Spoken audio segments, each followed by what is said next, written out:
Thank you very much.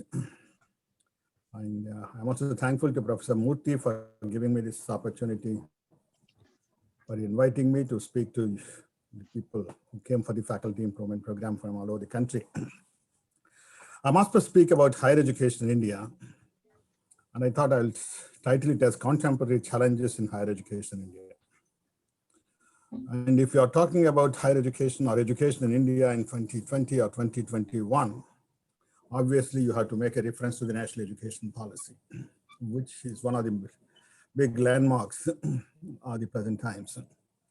So I titled my session as How the National Education Policy addresses the issues or contemporary challenges in higher education in India. That is what I'm going to do. And I think I'll give sometime towards the end for questions and answers. But if you have any questions at any point of time, please do stop me. And I think we should be able to do it, provided the technology is helpful to us. I hope the technology will be helpful. Now, when we're talking about higher education, we made in independent India quite a few big achievements in education, in higher education particularly, I'm talking about. Even though in the education sector also we made achievements, but we confined more very specifically to higher education. And I refer to 2 or 3 major achievements about which we can be really proud of. And even though there are lots of qualifications and caveats, and I'll refer to the caveats also, caveats in the same. Number 1, higher education has expanded very, very fast during the last 7 decades, and more particularly, of course, during the last 3 decades. Today, we have something like nearly 1,000 universities, 993 universities, if I remember correctly.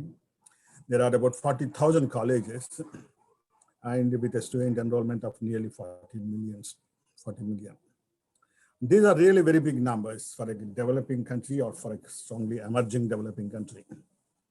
And these are very big achievements compared to the situation of 1940s or 50s, in the time of our independence, and when we launched development planning in the country. Hardly there was about 20 universities and a few hundred colleges with a few thousand students. So this is really a big achievement in some sense.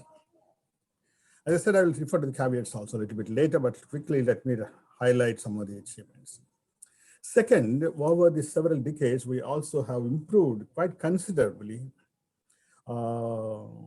in terms of reducing inequalities in education, inequalities in higher education. Higher education between different sections of the population, between scheduled castes and scheduled tribes, between gender, men and women. In fact, women constitute today something like 47-48% of the total enrollments in higher education.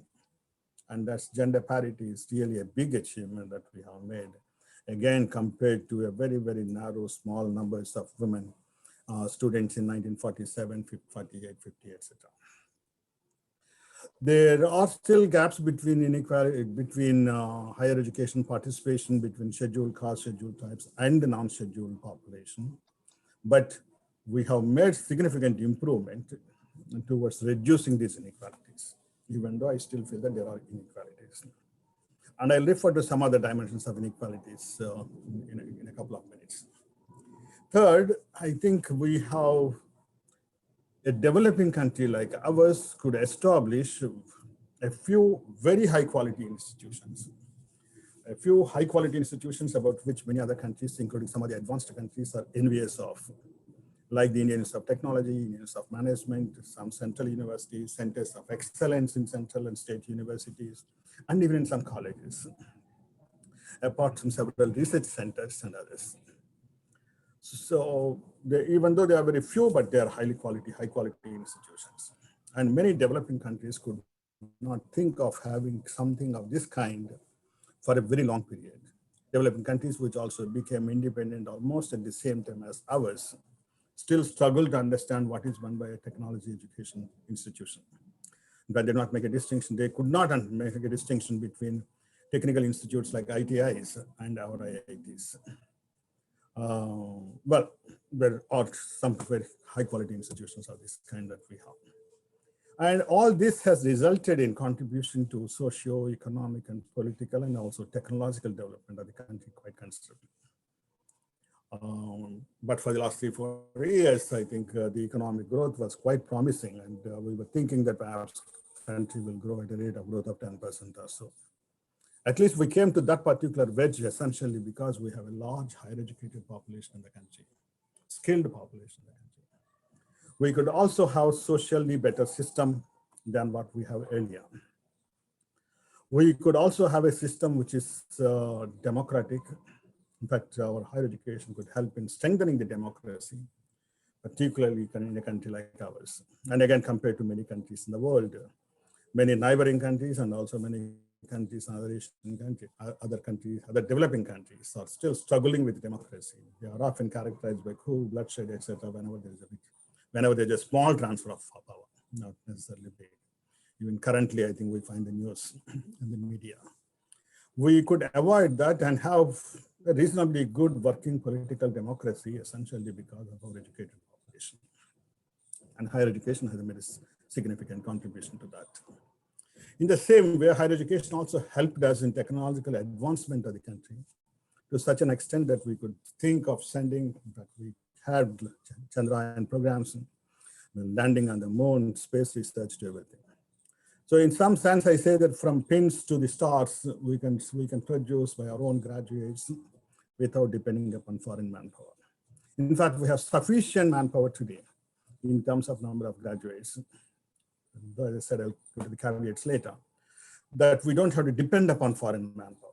Again, that's really a big achievement because many developing countries are still critically dependent upon foreign manpower, even to make small policies and small plans, execute small development plans, and write policy statements, whether it is education or technology, roads or whatever, in region and also in the other parts of the world. Compared to that, we have sufficiently good manpower of our own who can plan, administer, manage the system or mismanage the system. We don't have to depend upon others. There are quite a few other achievements, but I confined to those 3-4 achievements. And I thought they are very, very significant ones. One must recognize it. At the same time, as I said, there are severe caveats, and I call them as major data points. Number one, I said that there has been a fantastic growth with respect to higher education in terms of numbers. We have about 1,000 universities or something of that kind, I stated, and with 40 million students. But still, the numbers are found to be highly inadequate for a country, for a developing country, which is aiming at high, fast, sustainable rate of growth, rate of economic growth and rate of development. We have, among the youth population of 18 to 23 years group, hardly 1/4 of the population goes to colleges and universities. This number is much higher in many countries of the world. Yes, in the advanced countries, it is 70, 80%, even crossing 80%. Even most European countries have more than 50, 60% enrollment ratios. And the world as a whole will have something like 40% is gross enrollment ratio. This is called gross enrollment ratio. And so we are still at this, still half of that world average of gross enrollment ratio. We are reaching with huge masses coming into the higher education system. So this is also a phase described as massification, but I describe it as a phase of march towards massification, because massification technically some experts have defined as one, that the stage is said to be entering the stage of massification of higher education if the gross enrollment ratio is something like 40%. Perhaps we'll be reaching soon, but at this stage, we are still around 24-25%. As you know, the National Policy on Education has a target of reaching 50% gross enrollment ratio by 2030 or so, something of that kind. And I'm sure it may be possible. The kind of expansion that is taking place, unless there are major hindrances of COVID type, which I don't anticipate again, perhaps we would be able to achieve those goals in terms of quantitative expansion. And quantitative expansion is also important, of course. So one is we still have an inadequate growth in education. Second, I said that we have improved inequalities between social groups of population, scheduled caste, scheduled and non-scheduled population, and also between men and women. But I find there are two other dimensions where inequalities are still very high. One is regional inequalities in the country. In fact, with respect to several parameters, one can think of it. One, I'm simply quoting very quickly, as per the latest statistics that we have, 2018-19, Bihar has hardly 7 colleges per 1 lakh population, while Karnataka has something like 83 or so. And the national average is around 28. So we find very significant different levels of educational development between different states. And we also note that a large number of good colleges, are both in number and also quality, are concentrated in a few 7 to 8 major states in India. Many of them are in South and also states like Delhi also. So except for this, in many other parts of the world, many parts of the country, we have very, very poor levels of higher education development. That's one. The second important dimension of inequalities where there is much more disappointment, and I personally feel that's much more, is with respect to inequalities between the poor and the rich in their participation in higher education. I said something like 24% of the gross enrollment ratio, which reaches more than 40% with respect to the top rich groups of the population, and it is less than 10% with respect to the poorest groups of the population. And if we go further down, the poorest sections of the population have much lower enrollment ratios in higher education. What I find is, in fact, I have analyzed slightly more detail with respect to quite a few dimensions. What I find is, over the period, inequalities between the rich and the poor in their participation in higher education have increased. Inequalities have increased. Inequalities between rural and urban regions and between interstate and interstate inequalities have also increased, but that is much smaller. In fact, you find some improvement also sometimes. Inequalities between men and women have improved very significantly, and the inequalities between scheduled and non-scheduled population has improved quite considerably.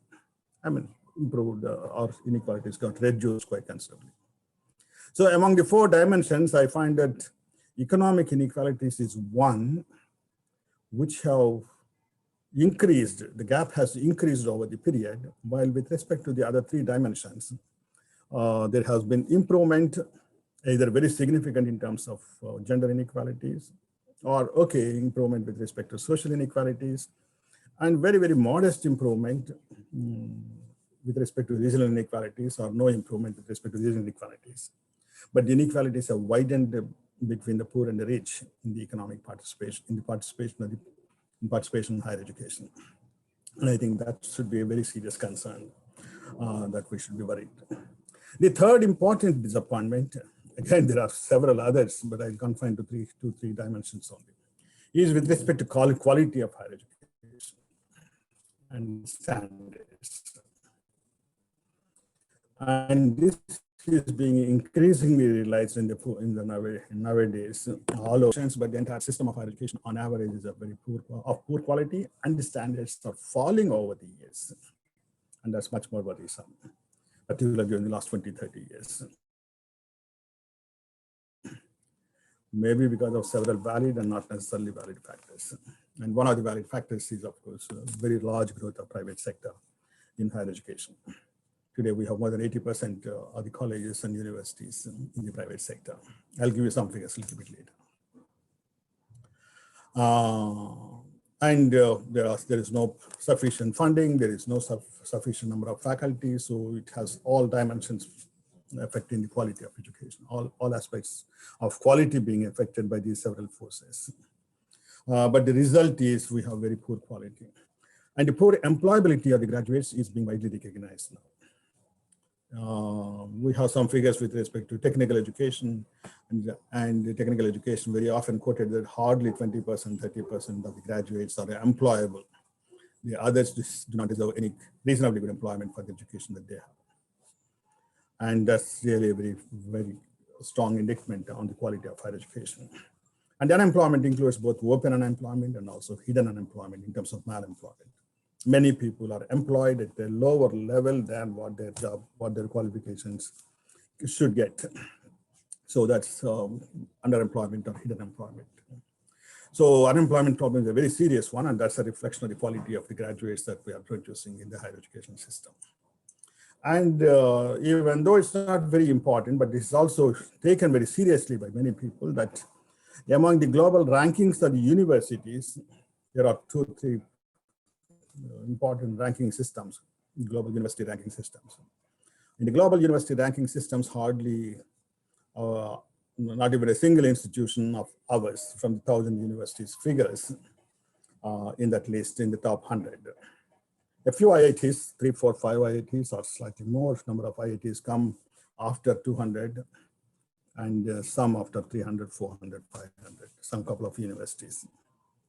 But still you do not find more than 10 institutions in the top 500 or something of that kind.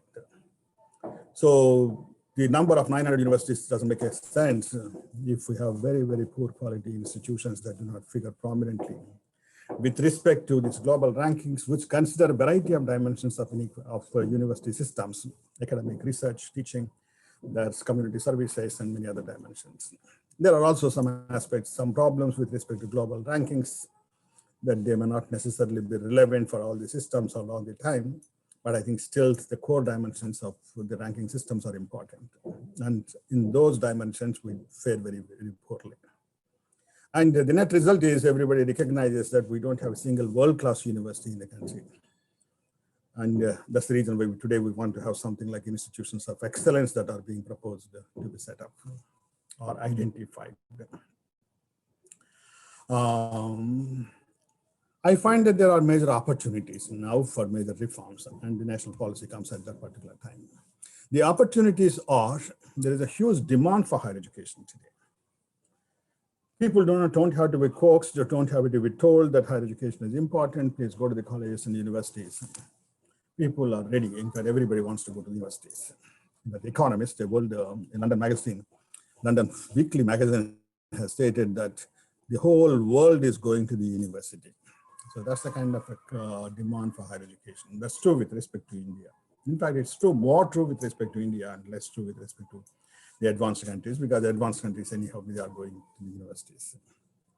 So there is a huge demand for higher education, and we can make use of, unless we make really good use of this opportunity of meeting this demand with meaningful policies, meaningful provision of higher education, we miss a big opportunity of making our society a higher educated society, a good, well-educated, higher educated society. So that's very important. That's a big opportunity that we have. Second, we have a big demographic dividend. Many people have, not only demographers, many social scientists have referred to it, saying that we have a very large youth population, one of the largest youth population in the history of the country and also in the history of the contemporary history of the world. And if we train them sufficiently with good higher education, with good knowledge and skills, in fact, that would be a great dividend for the country. Again, the converse is also true. And if we miss that opportunity, and if we don't give meaningful education with meaningful policies and approaches, the demographic dividend would be a disastrous one for us. The third important opportunity that we have today, which we didn't have 30, 40 years ago, is a big change in the ICT. ICT revolution has taken place in such a way that we can think of various methods of spreading higher education and still taking care of the qualities, equity, and other dimensions of higher education. And presently, we are doing the same thing exactly when we are doing this online program. We are trying to use this technology for the spread of higher education and training.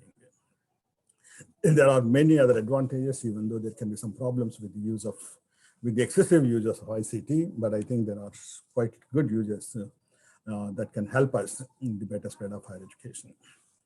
I said that this is a very major opportunity because we didn't have this 30 years ago when we were planning. And this is so dramatically changing, and the costs of ICT are coming down so dramatically that we should be able to make use of it in a much more meaningful way. And if we want to make much more useful meaningful use of these opportunities, we require really very careful policies, meaningful policies. But unfortunately, we are having serious problems. One, as I said, the public funding for higher education is not at all adequate. Not at all adequate to meet the basic needs of providing good quality education to the numbers that we have presently. So there's need to scale up public funding very significantly. And we have the serious problem of massive growth of private institutions. And we have a different kind of a system altogether. We have education markets, education bazaars coming up, treating education like a business. And that has affected the quality of higher education. That has also increased the inequalities in higher education, and that has also contributed to several other problems that today we face. The third important constraint that we have is serious shortages of manpower. Serious shortages of manpower are so serious that nearly 30–40% of the institutions, no, 30–40% of the faculty in the institutions of higher education remain vacant for a very long period, and they are still vacant today. And with those kind of shortages, neither the quantitative targets nor the targets with respect to quality and improvements in higher education are possible. We need really good quality teachers in good numbers. Unfortunately, that's not taking place. A large part of the higher education system, and particularly many of you may be knowing very well, large number of colleges, and also colleges are not alone. The universities are also being run with guest teachers, part-time teachers, and contractual teachers. They will have their own effect on the quality of education. Fourth important problem that we have is, until recently, there is no policy with respect to higher education. So there is a huge confusion, and the system is being managed by executive orders. We issue an order today for the development of higher education one way, and the next day we change it. Next day we change it in such a way that perhaps we almost go back to the policy.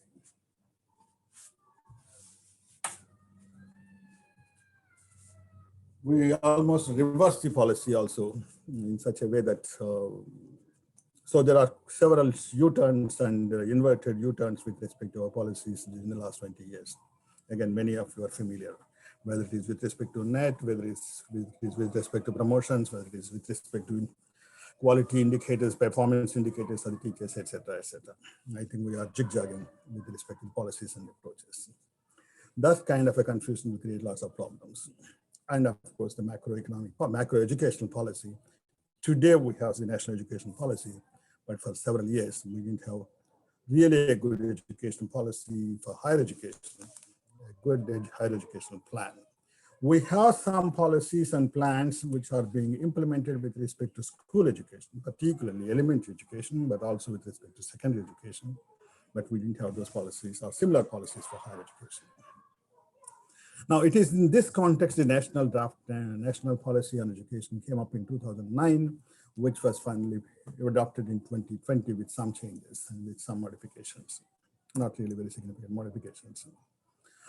Even though there are some modifications or some omissions, etc., what I feel is the draft national policy committee report, which is a voluminous 500-page document, would be useful while implementing the national education policy 2020, because obviously the policy statement cannot be 500-page document. So many details are missing, but for those details, we go back to the committee report. Perhaps, so in that particular sense, the committee report is still very valid for discussion, but many of the issues already came up in the 2020 policy. The policy clearly states that we will establish an equitable quality education of world-class standards. At least some of the statements are very excellent statements. And I'll discuss some of them. I mean, the policy proposes to have an integrated education between different layers of higher education. I'll come to that.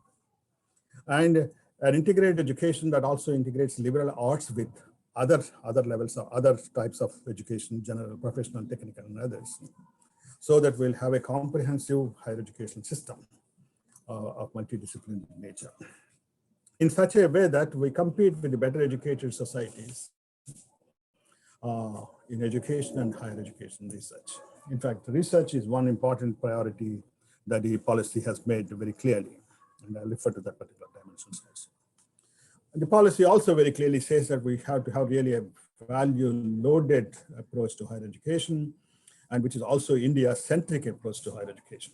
So we will learn a lot from our own ancient experiences, apart from learning from the contemporary world experiences in developing and modeling the higher education systems. The policy makes quite a few important statements that education is a public good. I find that this is a very, very important statement because no public policy document, to my knowledge, in the last maybe in India has clearly stated that higher education is a public good, or higher education is a public good. Some meant it, but they did not make it so explicitly, but many have clearly gone even opposite to it. So I find that this particular statement is a very important statement. And if we are really sincere with respect to the statement and treat education as a public good with all respect, then our actions and policies will be of a different kind. And that will usher in really a big change in the higher education system, in the education system as a whole. The policy also very clearly states that education is not for profit. It's not a business at all. It cannot be a commercial institute, commercial enterprise. So it says very clearly that all commercially oriented institutions will be closed down, but we will encourage only philanthropic institutions. The policy very clearly states, in fact, makes very strong statements in the final policy document also, that the government will make heavy investment in education, including in higher education very specifically. And for the focuses on quality and excellence in higher education, recognizing that that's a serious problem that we have. And research is one important area for improving the quality and excellence in higher education. It also recognizes the problem of teacher shortages, teacher quality, and promises to have professional development programs in a large way, or opportunities on a large scale, apart from recruiting teachers, either full recruitment or some recruitment of teachers to happen. What it says is that we will have a new architecture of a large, comprehensive, well-resourced, vibrant, multidisciplinary institutions. A system, a new large system of higher education, which is well-resourced, that is well-funded, and it will have a good number of teachers, good number of infrastructure, good size of infrastructure, etc., etc. And it will be vibrant, and all institutions in higher education will be multidisciplinary. In fact, that's a very major aspect. Multidisciplinary is a major aspect, and I'll come back to that particular one. As I said, the policy clearly states that we'll have a target of 50% gross enrollment ratio in higher education to be reached soon. And it proposed originally 3 kinds of universities, and still the sense is there in the final policy, that we'll have universities that are focusing on research, called research universities or type 1 universities. Then we'll have universities which focus more on teaching, but they also do some research. They also do. In fact, everybody does both research and teaching. That's what is expected. And the third is, of course, type 3 institutions, which are essentially colleges, which are presently exclusively teaching institutions, but they will also do undertake some research. And in fact, at some point of time, it said they will do some path-breaking research also. So we'll look at it. So how vibrant and multidisciplinary it is. The policy clearly promises that all institutions will become multidisciplinary institutions. There'll be no more silos. Today, we have something like 142 technical universities, which are essentially technology education. They do not have many other branches of higher education, either liberal arts, social sciences, or sciences. They are essentially engineering and technology and related disciplines. There are 63 agricultural universities and a good number of medical universities, 23 law universities, and quite a few language universities.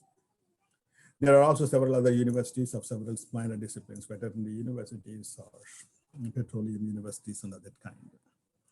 Many of these are silos. There are only 548, so about half the universities are general universities, which are slightly more comprehensive than others. Among the colleges, 35% of the colleges, 35% of the 40,000 colleges offer a single program. They do not have multidisciplinary programs. So the policy very clearly says that all institutions will become multi-faculty institutions. There will be no more unitary universities, there will be no more deemed universities, and all colleges will also become comprehensive, multidisciplinary in nature. It also proposes that we'll have multidisciplinary institutions in such a way that we integrate the disciplines. It was suggested quite some time back. In fact, there was a committee called Yashpal Committee, which is familiar to many, which recognized this problem of fragmentation of knowledge taking place with the division of universities of this kind, where humanities are different, sciences are different, engineering is different, law, they do not, the faculty, the students do not talk to each other.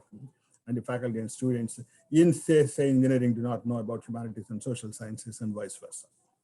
This phenomenon described as cubicalization of higher education and fragmentation of knowledge development by Yashpal and Yashpal Committee is an important factor that was considered by many, including the National Policy on Education. So what it says is that even professional education will become a part of the higher education systems, because there will be no single faculty university. There will be no more standalone institutions of health sciences or agricultural universities, law universities, technological universities, or even teaching education institutions like B.Ed colleges. All B.Ed colleges will be a part of normal colleges and normal universities. So there will be proper integration of professional or technical education organically in such a way that institutions become multidisciplinary and vibrant institutions. It also proposed, the numbers are not there in the final policy, but the numbers are there in the committee report, says that we should think of a universities in such a way that, rather we should think of a system of universities and colleges in such a way that we'll have manageably reasonably good numbers. I'll come back to this particular point when we say good numbers. What are those good numbers? It says that the policy says that we'll have something like 100 to 150 to 300 high quality universities or research universities, type 1 universities. And then we'll have about 1,000 to 2,000 type 2 universities, which are essentially teaching universities, but they also take care of, they also do research. Then the policy proposes that we have to have really a large consolidation of higher education colleges.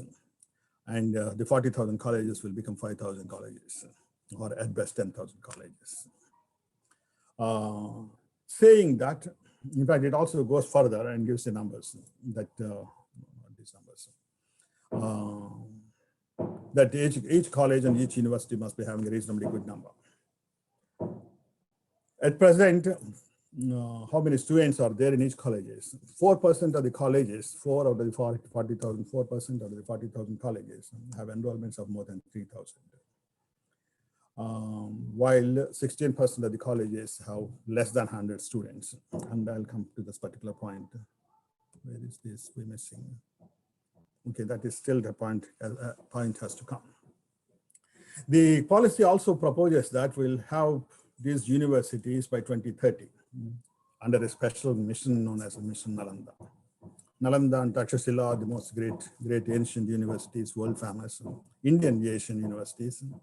And there are lots of things that we can learn from these university systems. So the policy refers to them, and both symbolically and otherwise say that we'll have a Mission Nalanda and we'll have one Mission Takshashila. It promises that we'll have high quality higher education institutions of every type in every district.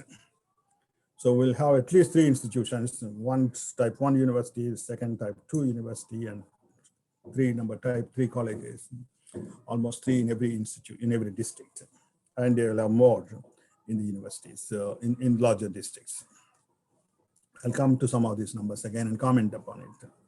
The policy also proposes, in fact, this is curricular reform is one of the major things that the policy has taken up, that's saying that that would improve the quality of the graduates, the employability of the graduates, the relevance to the society of the 21st century. It focuses on arts and humanities because that's being missed in most universities, and liberal arts particularly is completely forgotten. So it says that we should focus on arts and humanities and make it a part of the higher education system everywhere. Focus on Indian values, focus on heritage, focus on Indian languages, and we'll have 4 specializations like majors and minors, 4 and specializations like in many Western universities. It also proposes that all higher education institutions will impart good skills of various types which are valued in the society and which are valued in the labor market. So it proposes a 4-year degree program that all will have all bachelor's programs will be 4 years, like our B.Ed, like our B.Tech programs, it will be 4-year program, BA, BSc, BCom, everything. And that will be followed by 1-year master's program or 2 years master's program. There will be no MPhil, and directly they will go to, students can go to PhD. There is also emphasis on distance learning programs or online education. What is this 4-year program? In fact, with respect to the 4-year program, it gives more details. It says that in the 4-year program, it's not just a 4-year program. 4-year program with multiple exits is an important one. Today, if a student drops out after first year or second year, we call him as a dropout, and we say the money is wasted. What the policy proposes is that we don't call them as wasted, as dropouts. They are still relevant because they learned something during the first year. So we change the curriculum in such a way that if the students drop out after 1 year, they get some skills and knowledge in such a way that they qualify for a diploma. So they'll get a diploma if they exit after 1 year. If they exit after 2 years, they get a certificate.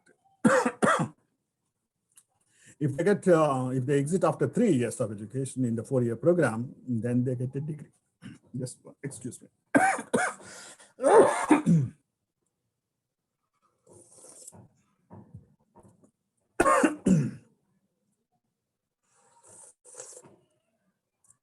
And if they complete 4 years, they will get a degree.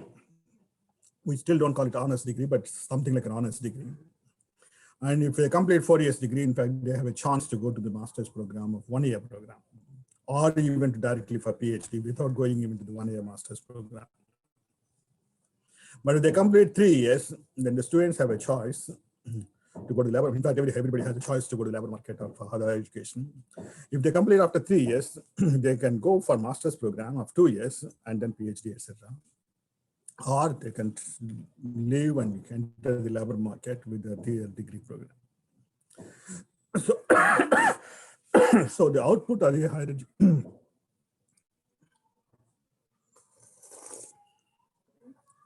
So the output of the higher education system would be substantial, and substantial in terms of quality and numbers, because there will be no dropouts or failures would be very, very small. And for the same purpose, it also proposes an academic bank of credit, a digital one, where credits can be transferred from one college to the other, one institution to the other, etc., etc. So the 4-year program essentially provides skills for employment. It provides skills and knowledge, skills for employment in the first year. And for the second year students, or for those who complete 2 years, they will get skills and also knowledge. And for those who complete 3 and 4 years, they will get skills and knowledge and also research capacities, because they are eligible to go into research programs. And all these skills and knowledge for employment and for higher education, all the graduates will be imbibed with values in terms of liberal arts,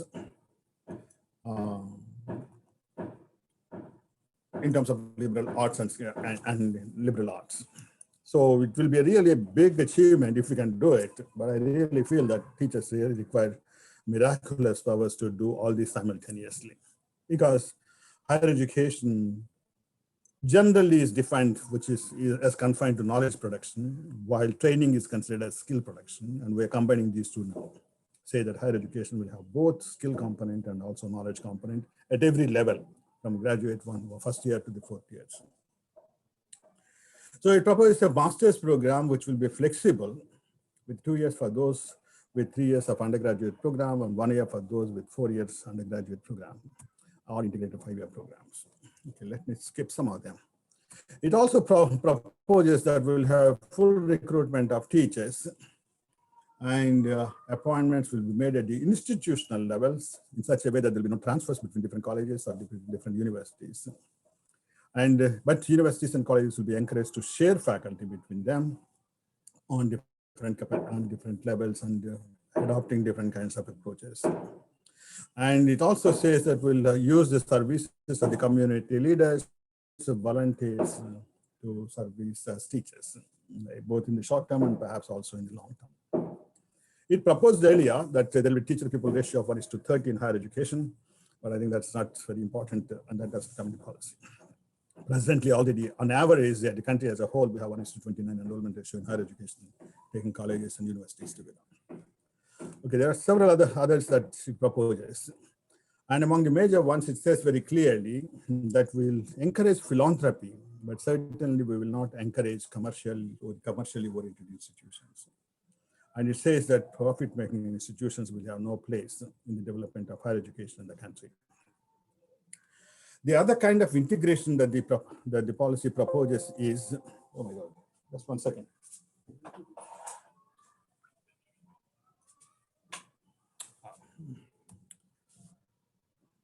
Yeah, the other kind of proposal that it makes is integration, integrating teaching and research. Because we have teaching largely in the colleges and many universities, and research is getting confined to a small number of universities, small number of central universities, and a much smaller number of state universities, and of course to research institutions. But teaching is our activity that almost all the universities are engaged with. The policy clearly says that we have to integrate both teaching and research at undergraduate and postgraduate levels. So integration of undergraduate and postgraduate is one, and integrating teaching and research is another. So it's not only research universities and teaching universities, but also colleges will also do research. So their relative emphasis is different, but they will conduct both. They will organize both research programs and also teaching programs. And of course, in the colleges, we have only 2.5% of the colleges today have some PhD programs. Otherwise, all of them are teaching colleges only. But the colleges are also expected to do cutting-edge research, and the research facilities will be provided in the colleges as well. What it says is, I think this is where I could have given those numbers. It says that universities should typically have something like 5,000 students as a minimum in the campus. And it can go up to 20,000 to 25,000. And colleges should have something like 2,000 students to 5,000 students. I find that these numbers are really problematic because we expect really much bigger numbers.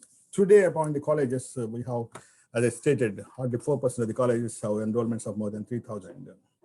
And nearly 1/3 of the colleges have enrollments of less than 10%, less than 100. But what I feel is even a university should have much larger enrollment, and something like 25,000, 30,000, if not 70, 80,000, as some of the world-class universities have it. Many top, in fact, first 50 to 100 universities in the global rankings are found to have a minimum enrollment of 25,000 and going up to 80, 90,000 also. Many new universities are being planned, many world-class universities are being planned, whether it is Russia or China or other countries, to have a large campus and large enrollments of 70, 80,000 students. But today, to have that, we'll have a university with 5,000 enrollments is still a very small number that we have to really look at it. Because we have to have really good number of faculty, good number of departments, and good number of courses. And even though the policy does not say how many faculty members should be there, how many departments should be there, but obviously it goes with the number of students. And larger the number of the faculty and larger the number of the departments, it should be possible to have really multidisciplinary higher education of the kind that we're talking about. It says, in fact, if we go by the numbers of the type 1 and type 2 universities, we'll have a very large number of universities, even though it also proposes consolidation of the universities. I'm not able to see here. Just 1 second. Yeah. What we have today is something like these numbers: 993 universities, 46 central universities, 374 state universities, state government universities, another 300 state private universities, open universities, etc., etc. There's a large number of private universities, private open universities, state private universities, deemed universities, which are private, etc., etc. They are a very large number. And among the colleges, nearly 40,000 colleges are there, out of which 64.3% are private unaided colleges or self-financing colleges, and only 13% are aided colleges. The remaining 7, maybe around 8,500, less than 9,000 colleges are government colleges. And there's no big increase in the number of colleges. But what we are proposing is still we'll have many universities, both central and state and private universities. We already have too many, but it proposes too many more. It's many more, but it's already recognized by many people saying that there is already an over expansion of the higher education system in the country. For example, even with respect to the IITs, from less than 10 in the last 10 years, in the last 15 years, 11th plan, 12th plan onwards, 11th and 12th plans, essentially, we made the expansion, and today we have 23 IITs. Philip Altabach, a higher education expert, has recently stated that it's really too much expansion, over expansion, too much stress with the IIT system that will weaken the IIT system as a whole and reduce the quality of the IIT graduates quite considerably. That we recognize. And I feel the same with respect to the universities, number of central universities and number of state universities. Some of the states have the proposals of having a university at almost in every district, and they have more than one already. And if we go by these university numbers, perhaps the numbers will further increase.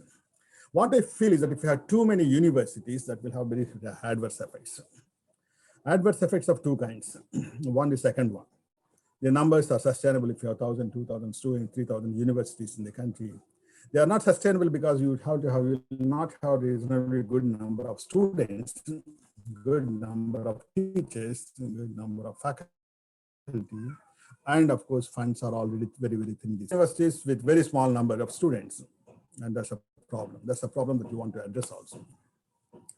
That's one kind of a problem that you find. The second important problem is both on the first one, the effect on education itself. Universities become local institutions, parochial in their nature.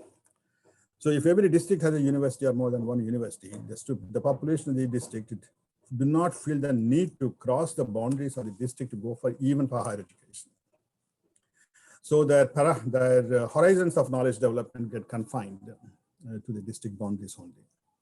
And then when we talk about the diversity of various kinds, including regional diversity, et cetera, then we miss that.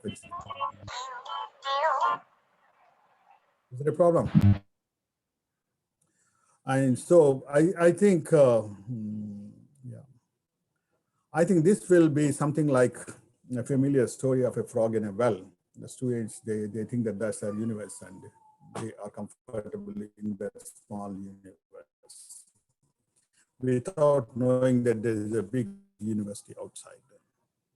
And that would be a very serious. The national policy says that all the colleges will become autonomous colleges.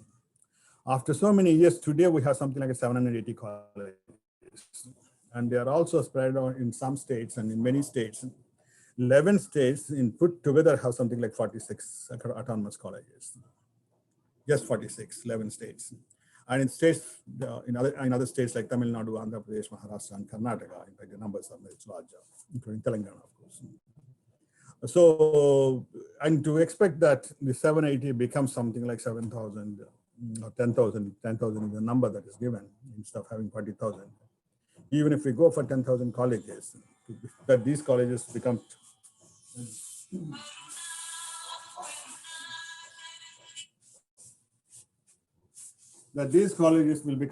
all the colleges will become autonomous colleges will be a tall order. Yeah, in fact, many universities actually deserve to become colleges because they are of a very poor quality. And many autonomous colleges may have to really look at it again whether they deserve autonomy or they need to be downgraded. There are several other aspects. It also proposes full autonomy, the policy proposes full academic autonomy, administrative autonomy, and financial autonomy. That's not the problem. The problem is it also says that we will have the same kind of autonomy both for public and private institutions. And I think that can be a problem because private institutions in the country still require a strong regulatory mechanism, including that may affect their autonomy. Otherwise, the quality of higher education, the kind of graduates that they produce could be of a different type. It proposes a national scholarship fund and a national research foundation. And the National Research Foundation, in fact, the policy proposed something like 20,000 crores of rupees, while of course the union budget recently has allocated as much as 50,000 crores as a one-time or 5-year grant. This National Research Foundation is an additional one to the present systems or present institutions that fund research in higher education. The policy also goes for selective internationalization rather than marketing higher education in the international world from the trade perspectives. Let me quickly write to, let us go to the last point. When you say the full autonomy includes all kinds, including with respect to recruitment, admissions, fees, and all aspects. And it says that in general, and this was stated much more clearly quite often, both in the committee report and also in the policy, that will have light but tight regulation. And how light it will be and how tight it will be, we do not know. But certainly less and less regulation of the institutions, both government and private institutions, and more in case of private institutions, would be really problematic in our country. It proposes that the existing higher education bodies like UGC, etc., will be completely revamped. And we will have a Higher Education Commission of India. I think it's already there.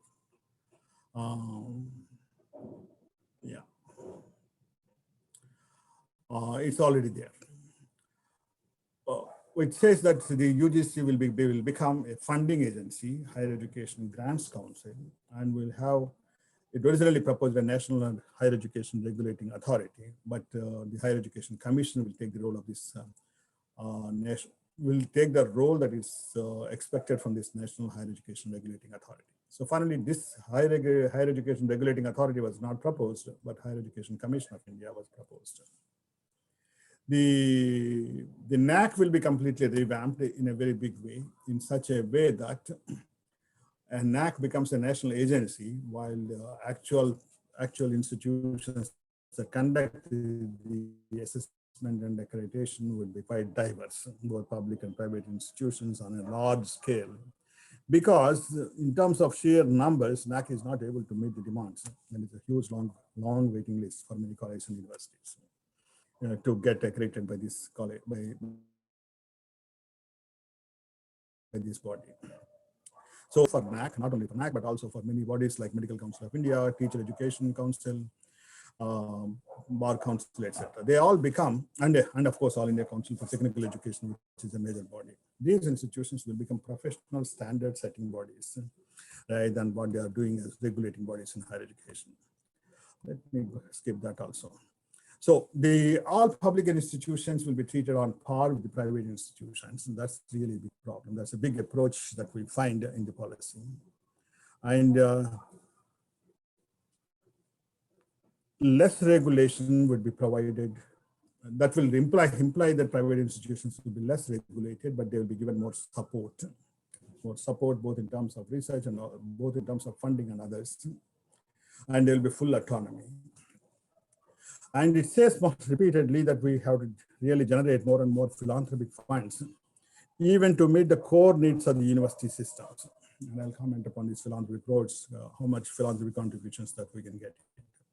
It also emphasizes on outcomes of the higher education system. It in fact proposes to have graduate attributes, a set of graduate attributes as essential one that every graduate must be having by the time they complete. And there is a less emphasis on inputs. But obviously, inputs and outputs are related through the process. And if you give poor inputs, it will result in poor outputs. And that one has to really recognize. With respect to funding of education as a whole, there is a long-term goal of allocating 6% of national income to education. So the policy reiterates the same thing that we should do it. Presently, something like 4% is being allocated to education. The committee also stated, in fact, that public expenditure on education would be doubled in the next 10 years, but that statement doesn't come in the final policy. What comes in the final policy is, along with the increase in the public investment, we have to have more and more philanthropic private contributions.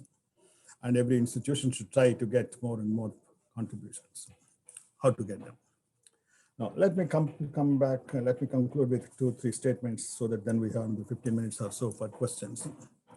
Some recommendations that are made in this policy committee report and in the committee report and also in the final policy are similar to the recommendations that were made earlier. Kothari Commission suggested something like cluster of colleges or school complexes at school level of education. That comes up here.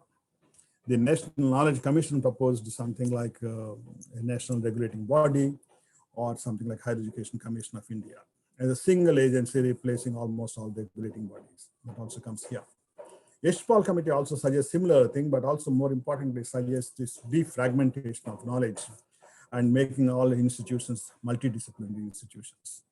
that comes as a very prominent suggestion, recommendation, and also policy initiative in the present 2020 policy. And I think there are many positive aspects of this policy. And one particular aspect is it recognizes the urgency to do reforms. Otherwise, the system would deteriorate further and further, and then it becomes very difficult to make any changes. Second, it also says that we will have comprehensive reforms need to be added, to be attempted, in the sense that you can't have a single small piecemeal measures of tackling with the examination system or entrance examination or admissions, etc. You have to have really a multi-pronged approach to fix all kinds of solutions in an integrated, cohesive package of reforms. And that's an important one that came up. Otherwise, you are go on doing with executive orders, as I said earlier. But there are also quite a few negative points, and some of which I personally feel that are damaging the whole higher education system and damaging the social values. And some recommendations do not seem to be based upon the experience that we have, particularly with philanthropy contributions, etc., etc. So what are those things? One, questionable assumptions that the policy makes is little or less regulation will work of the higher education. Even with a lot of elaborate regulatory mechanisms, the government is not able to regulate the higher education system sufficiently well. And it expects that higher education institutions are nice institutions. They will be self-regulating themselves. And even for accreditation, assessment purposes, etc., we can completely depend upon their own assessments. We don't have to depend upon external assessments to a great extent. We can completely trust these institutions, including the private institutions. It assumes that the private sector in India will be a benevolent one, will be honest one, and it will have integrity, work with integrity. Like their reports of assessment, their reports of accreditation, etc., will be taken on the face values and will be accepted. And it doesn't say that we have to seriously have checking or regulation on those institutions. So it expects that they will fix fair levels of fees, fair systems of admission, fair mechanisms of recruitment, teachers will be treated properly, etc., which I feel is really is a very strong assumption, untenable assumption in the present context. Because the policy also recognizes that we have a large number of commercially oriented institutions and they must be closed. And all these institutions came up in the country under the garb of the philanthropy. So if we say that we'll have philanthropic kind of institutions and not profit-making institutions, it's a very nice statement. But to distinguish between these two is really very difficult. No institution will say that we are making profits because education for profit is not allowed in India by law. Education is essentially a philanthropic activity in the private sector by definition. In operation, it's a different one. So it also expects that the private sector, the people in the country are so generous and they'll make huge philanthropic contributions, even to meet some of the core needs of the education system. And that would be really very difficult. And it expects that, yes, all profit-making institutions can be closed easily, and if we identify them, of course. And they themselves get closed otherwise, or declare that they are not doing very well. I feel that the success of the policy depends upon the implementation, and that's really a big challenge. Even though, as I said, there are many plus points, and there are good opportunities of reforming higher education. The center and the states have to work together. Both have to raise the expenditures on education significantly, and both have to work together very clearly. And if the policy stays per se as it is with the kind of concessions to the private sector should meaningfully respond. Otherwise, it will help in deterioration of the system further and further. And we need, of course, effective coordination between the center and the states. What we need is, I think, that is one expects that after a good policy is formulated, a good time-bound plan will be formulated. That's what we did with respect to 86 policy. After the 1986, there is a program of action, how to implement those policies. There are already several implementation committees of the national policy which are working on how to implement this, and I think they will come out with a good time-bound plan. And above all, what we require for the success of the initiatives that are being proposed now, at least some of them are major ones among them, we need a strong national commitment. If there is no commitment, and tomorrow if the government changes or if the government changes its opinion or approach, then or its emphasis on education, higher education in particular, things may not work. So I'll stop here. I think still there is some time, and I'll be very, very happy to